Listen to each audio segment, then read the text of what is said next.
Aloha everybody, this is Captain John from Think Ocean, where we'll talk about all aspects of the ocean in hopes of making it a better and healthier place. Welcome to Think Ocean. A great friend of mine stopped by. I haven't seen him in a while. His name is Spirit Bear. How you doing, Spirit Bear? Hey, Captain John. Great to see you. It's really good to see you as well. It's been a long time. It has been a long time. How many years has it been? I think six, probably 6 six years. or seven, probably. Yeah, six. Yeah. And I certified you in open water 6 years ago. Last time we saw each other. Is that right? Yeah. Here in Hawaii. Yeah. That was some good diving, huh? It was excellent at Two Steps and Kealakekua Bay and what was the other one? Mahukona. Yeah, that was a great dive. What have you been doing since then? I went over to Kauai for a couple of years and progressed in my PADI training and left as a rescue diver and then went to Thailand. You did? Koh Tao, Thailand. Yeah, Wow. I've been overseas for about 2.5, almost 3 years. I was over there. Became a dive master, worked as a dive master, and then did my instructor IDC training in Thailand. And then I was teaching. Yeah, I was teaching over there. Believe that. So Just you like guys, yeah. You saw all the fun in the job. Yeah. You wanted some of that action, didn't you? Yeah. No, it's a great profession. So you're an instructor now. I am a Master SCUBA Diving Instructor. Yes, I am. Congratulations, my friend. It's really rewarding for me to certify somebody in open water and see them like the sport so much that they progress all the way to dive master or instructor. Right? Yeah. Well, it takes a lot of work and you got to have your heart set into it, but the underwater world's a beautiful place. You know that, right? It most certainly is. Yeah, you've been diving a long time too, right? You've seen a lot of great stuff. I have been. I've been an instructor now for 30 years here in Hawaii. 30 years? Yeah, I just got my 30-year little reward thing from Patty. Dang. I framed it, Dang. threw it in the trash. No, I didn't. Wow, that's awesome. Uh-huh. So, gosh, how many people do you think you've taught in your life? Because I've only taught maybe like 100 or 150. And Well, I think I've had over 8,000 people under my direct supervision while scuba diving. Dang. Whether that be guiding or teaching them various levels of the sport. How many years you been teaching? This is my 4th year now. Oh, wow. Awesome, Yeah. awesome.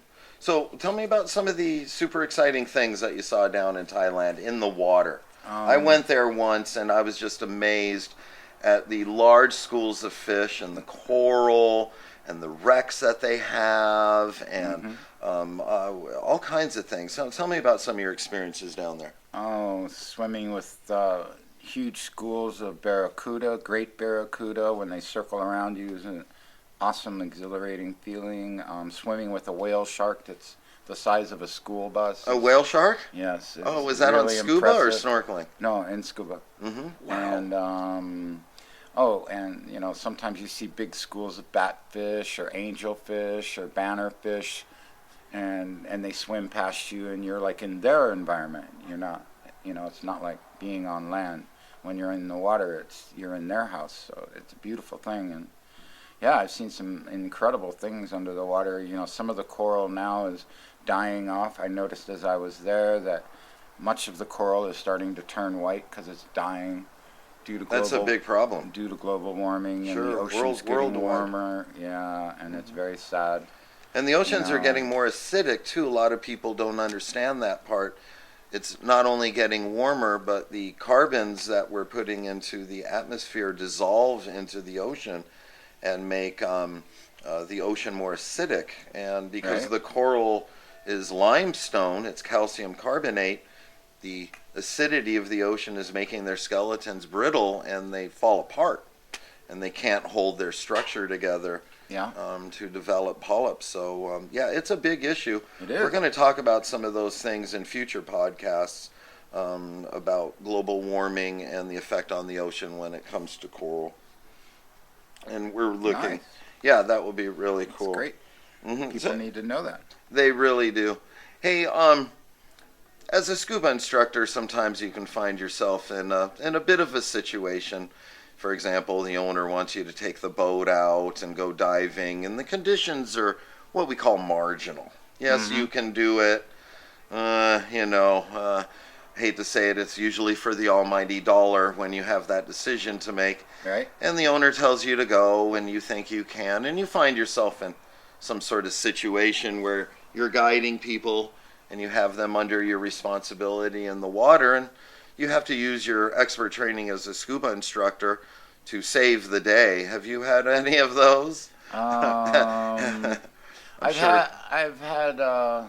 Well, I guess the most memorable one was a couple of advanced scuba divers came to our resort, and they were advanced divers. They should know what they're doing. Sure. So, because they're advanced and they want to do a rescue. Right, and so they should have known to do the buddy check correctly. However, one didn't check the other's air supply to make sure it was on, and we went into the water and immediately, started our descent down, and then within 45 seconds, I noticed one was helping the other, share air, and going back up to the surface because he was out of air, and it was really scary to me because I thought they had checked their gear, and it was really, it was kind of like, they could have died, or one of them could have died. So one of them didn't even have his air on. No, and I should have supervised their buddy check. However, them being advanced divers, they should know better, right? Mm-hmm. But did you learn a lesson on that? I did, and from assume. From that point on, I always make sure I do a buddy check with them. I don't care what their classification is now. Even isn't the PADI acronym for that BORF? Yes. Mm-hmm. Blonde women are really fun. Or is how you can remember that. Bangkok women really are fellows. Is that true? Are they fellows? No, not all of them. Just the pretty ones. But and what's the other one? Bruce Willis ruins all films. Sure. BWRAF. Yeah. But anyway, you should always do a buddy check for all you divers out there that are listening. Make sure you do a proper buddy check every time before you get in the water, and make a dive plan and dive your plan. That's right. Yep. Plan your dive and dive your plan. Those are excellent words of wisdom. Spirit Bear, it was excellent to see you. Yeah, it's excellent to see you too, Thank John. you for stopping Thanks for having me by here, man. This excellent. Is great. Aloha. Aloha, my friend. Well, it was really good to have Spirit Bear here. And as a scuba instructor, it's really awesome that I was able to certify him in open water. And he's now a dive instructor. One of the things that we learned is never to assume when you're a dive instructor or a dive master. It's a lot of responsibility taking people in the water, 4, 5, or 6 people you're responsible for. And when you assume, you will make an ass out of you and me. If you look at the word assume, it's spelled that way. So remember to plan your dives, pay attention. Remember, there's lots of equipment when it comes to scuba diving, and you have to put it together correctly and check it. You want to be slow and methodical. I often say that diving is a sport of science. It is not a push your limits, adrenaline rush kind of sport. Our goal here is to produce ocean stewardship, and we hope that you become a steward of our oceans. And remember, guys, be safe out there when you're in the water. All right, we did touch on some things when Spirit Bear was here about global warming and the effects on coral mainly. So I want to end this podcast with a small discussion about corals. What are they? And why are they important? And how are we jeopardizing these corals? All right, so corals are cnidarians. And cnidarian is spelled just like it sounds, only it has a C at the beginning of it. And these cnidarians, these corals, produce calcium carbonate. And calcium carbonate is a fancy scientific name for limestone. Inside this limestone structure are small holes. If you look at coral, it has little pinholes all in it. And inside these pinholes are polyps. And these polyps have stinging cells at the end of them called nematocysts. And they wave these stinging cells, these nematocysts, throughout the water, and they capture microscopic animals like little teeny crabs that you can only see with the microscope, and shrimp and things like this called zooplankton. And they eat them, and that's how they live. They eat those zooplankton. But it's funny about the coral because the coral can't get enough food for its, large appetite, you could say. And so inside each polyp is a piece of algae. And this algae is called zooxanthellae. And it's a type of dinoflagellate. It is a plant matter, and it captures sunlight and produces photosynthesis and passes on its organic matter for the polyp to use as energy. All right, why are corals so important? Well, basically they make up the reef structure. And the reef structure is a hiding area for eels and fish and lobster and crabs and shrimp and even seashells. This is where they hide from predators so they can live, and they reside. They have their nice little homes in the coral reef structure. Coral's very fragile. It's subject to light changes, temperature is a big one. If it's big temperature changes, salinity changes, if there's a lot of sediment from river runoff, that can affect the coral big time. And of course, human pollutants in the water. And we've all heard bleaching, coral bleaching. This is the big thing.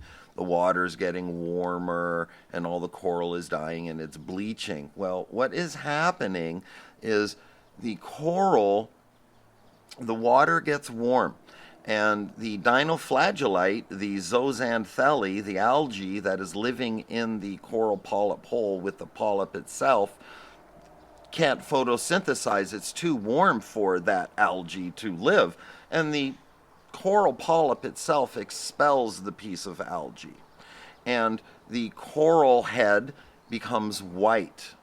That's its natural color because it's the algae that actually gives the coral the color.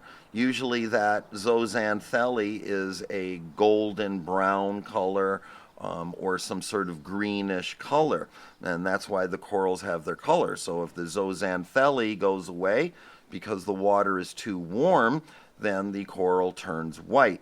Now, the polyp is still alive in that coral, and it's out there with its nematocysts, its stinging cells, and it's trying to get these microorganisms that are swimming by. And it does, and it's eating them. But without the zooxanthellae providing energy from the waste product of it photosynthesizing, the coral doesn't have enough energy to live. You're taking away half, or if not more, of the coral's energy. Imagine yourself. If I took away half of the food you normally eat every day, took away half your water, now you only get half your water. And there's no snacks all day long. You don't get to eat Doritos and a Snickers when you're hungry and cranky. And, you'd have no energy, and so you run to the store and get a Monster Energy drink or a Red Bull. There's none of that. I would take all that away, give you a little bit of food, a little bit of water. You know what would happen? You'd shrivel up and you might even die. Thank you for listening to our first episode of Think Ocean, and we hope you keep listening to future podcasts. Remember, keep the dream alive and make the ocean a better place. Aloha.